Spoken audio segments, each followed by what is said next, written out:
what makes an enabling environment?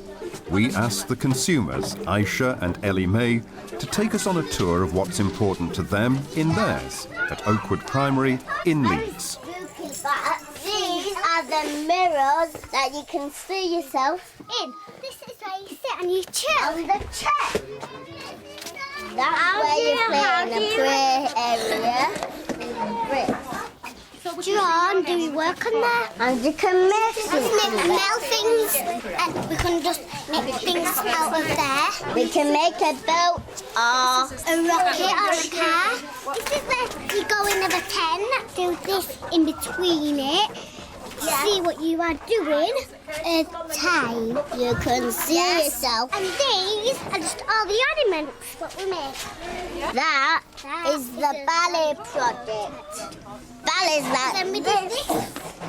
Ballet is like this, where ballet is like that. And I'm big like that when I'm 5. Yes, and I am 5. Same age.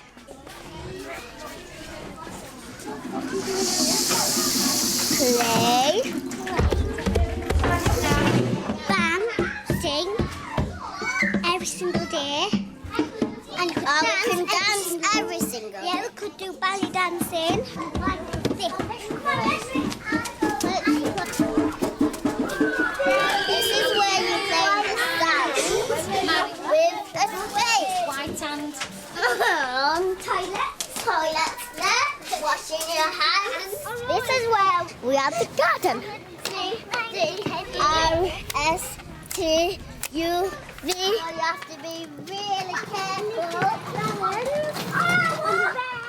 From September 2008, the Early Years Foundation stage changes. New principles are to guide the work of all practitioners. One principle is around enabling environments, the environment playing a key role in supporting and extending children's development and learning. I think the physical environment has a really positive spin-off. The children feel comfortable to explore. They know that they can go anywhere they like. They know they can find those familiar places. They can revisit them, and they can go with their friends or they can go on their own. And that's the same inside and outside. Everything's accessible. There is nothing out of bounds for children, so therefore they can find their own secure place where they can perform, sit with a friend, where they can paint or play. I think we've tried to make places as well where they feel they can go to just to chat and to form those relationships that are so important. I think space is key to children and learning, because if you want children to be expressive, you have to give them the space to do that. We have made certain changes to the environment in the terms of removing doors and opened it all up to create the unit. We've also made sure that equipment that is in the foundation stage is specialist equipment designed to enhance the experience for children. I do worry about rearing a cohort of institutionalised children, and I think we have a big challenge to humanise our schools, to deinstitutionalise them, and the way space is used to try and bring in this sense of a little bit of home into the setting, which can be done through furnishings and colours and fabrics and flowers and smells and those kinds of things. So I think this whole notion of enabling environment is complex. We need to think it through, and it shapes the learning processes and interactions that go on within it. EYFS encourages settings to develop their outdoor learning environment, and the children at Oakwood have been designing and are now to paint decorative pipes. Only real gloss paint will survive a Leeds winter. Any colour you like, we're just going to make it look nice and colourful. I do think we're in danger in this modern world of getting obsessed with risk and safety.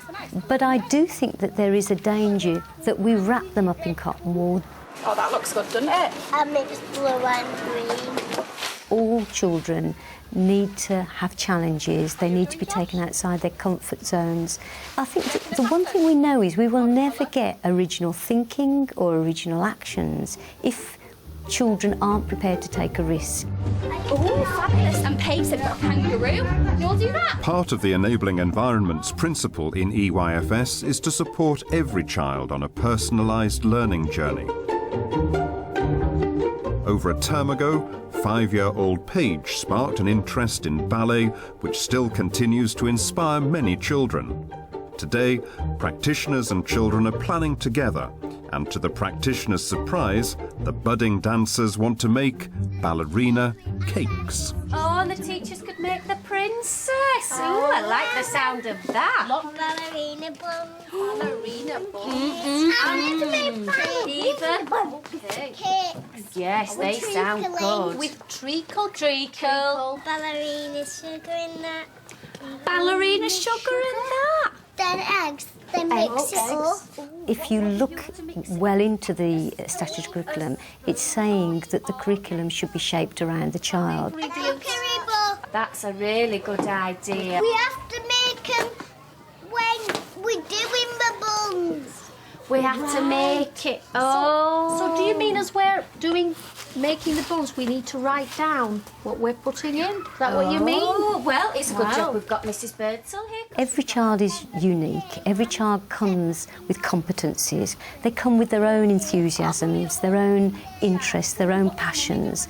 And the job of the skillful practitioner is to tune themselves into that in a very individual way. Flowers.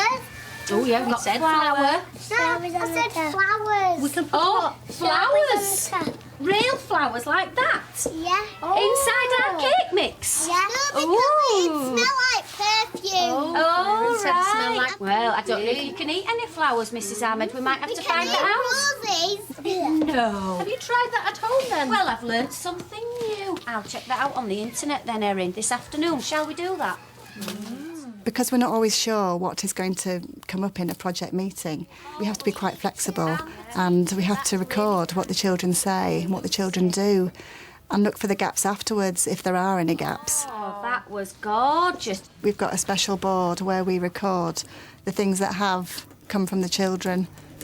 It was felt that to have a more visual effect on the planning meant that any member of staff, any visitor, any parents can see openly what we are trying to achieve with these children and how we're using that knowledge to move their children forward. If you take a list Yes, from I here of will. what they've said. EYFS talks about enabling environments being emotionally supportive too, reviewing the planning daily and making a positive response to children's ideas promotes this directly. Well, one of the key things for me was when Erin was talking about making a cookery book. She said, all of us, we could make our own cookery books.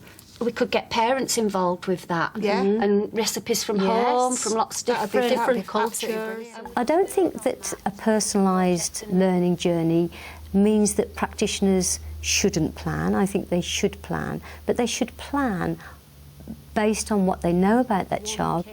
The skill of the job is to shape and scaffold that in certain directions that maybe you need to go. But like all of these things, it's a balance.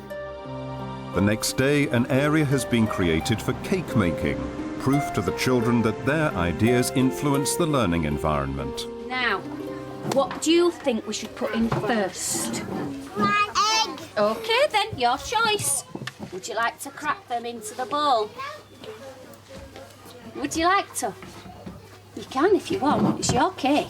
I love them. Yes? Right, come on then. Some of you ever cracked an egg before? No, it's a first for some of you. Oh, it's cracking. Right, now you have to stick your fingers where it's cracked and empty it into the bowl. Push your finger in. Oh, it's coming out, I can see. How many eggs did Samir say we should have? 2. Right, I can see Jodie. Would you like to break the second egg? Gently. Ooh. You'll hear the sound change. Oh, I heard it change. Well done. A bit more, do you think? Good girl. Right, do it over the bowl. The new learning area gives new opportunities for observation and assessment. Do you have to open it a bit more, Jodie? No, is it coming? Just give it a shake. Oh, wow. Did you see it come out then? Right, shall we put the shell away? We observe children in lots of different ways, and obviously it's very important to listen to children. We're able to take photographs, make notes, not just on an individual basis, but I think it's very important to document what children are learning in the group together. From that, we're able to make judgments about what their level of understanding is, which we can transfer into their individual profiles. And Erin? Erin. Large. That was very clear, Erin. Now, we have to try and get this into there. First of all, the children need to know that they've got permission to respond in an individual way. The physical environment has to enable that through providing lots of different varieties of materials from which the child can select to make their own responses. And if you do that, you will never ever get two cakes decorated the same, because there's no two children the same. Wow, that's good. You just made And what are these bits for? What about those? What are you going to do with that? Lovely, that looks really nice. It's like the dress. Beautiful. When I go into classrooms where I see difference, that's a real good indication for me that the practitioners are seeing the children as individuals. Oh, you couldn't resist, I saw you. The new EYFS takes as a commitment delivering the outcomes of Every Child Matters well beyond early years. At Oakwood, this means getting the rest of the school ready for the children who have been encouraged to be individual and independent learners. The focus of education can often become about reading and writing and bringing in new strategies for getting children to take on board sounds and literacy and numeracy. But this school has always believed that the core curriculum is the PSHCE curriculum, and that permeates the whole school. Kangaroo. So can you all jump up and down like a kangaroo? And it's our greatest challenge to take the approach that we've managed to establish in the foundation stage throughout the school. But this school has long held a belief that every child is unique, and throughout the school I would hope you could see that approach to all children.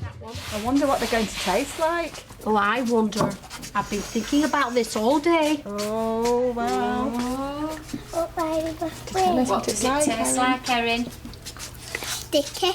One of the advantages of the EYFS is that we are now thinking about a continuous process. So transition, continuity, we do need to think about it quite sharply. I do believe the new framework helps us with that tremendously. And I recognise it's not easy, but if we really have the child's well-being at our hearts, we have to keep working at that. What's special about yours? The earrings. Do you know, I remember yesterday you were saying about the earrings, weren't you?